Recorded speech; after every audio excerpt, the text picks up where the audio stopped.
Just a couple comments about those gentlemen we hired. First of all, they wanted to be here. They both had very, very good jobs, and they wanted to be here. So Larry, obviously, Mike Vrabel, I think this is a great opportunity to say Mike Vrabel did a great job for us. He was an excellent recruiter. It hurts me that he left, but I know and it was all positive. But he's a Buckeye and really did a great job for us recruiting, a dynamic personality. And that went into, and I was putting together to replace him. You can't lose a dynamic personality, energy guy, and not replace him, or you're just not going to have that in your program. And so we hired Larry Johnson. Larry Johnson is a guy that I've had great respect for many, many years. I actually made a phone call to him 2 years ago when I was first hired here in December of whatever year that was.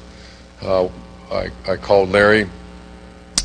We discussed Ohio State, but then I made the decision to hire Mike Vrabel as our D-line coach, so we just didn't have a spot.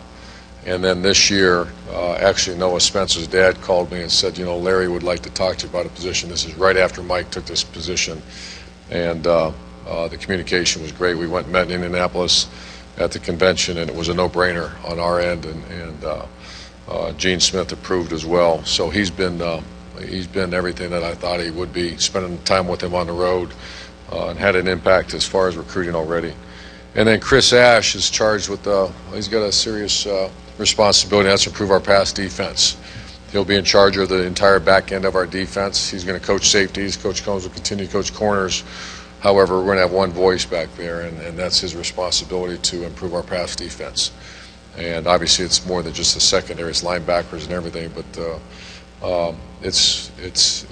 you're going to see some significant changes in the way we approach our business back there.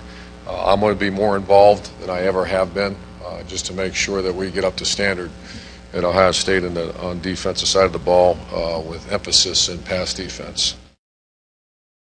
It's a transition thing. But in life, it's about making changes. Sometimes you have to. You get to a point in your life where you've done something for a long time and it's comfortable. Is that what you continue to do? Do you just look for a challenge?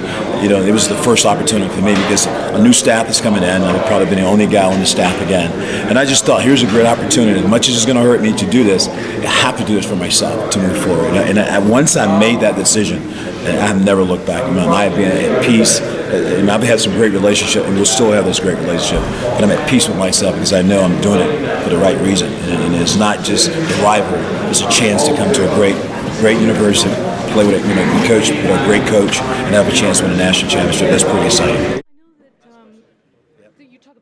One, you got to have a package that everybody believes in, everybody understands, you know the strengths and weaknesses, you do a good job of preparation and work the plays that you're going to defend each week, then you get to game day and you got to do it, you got to execute.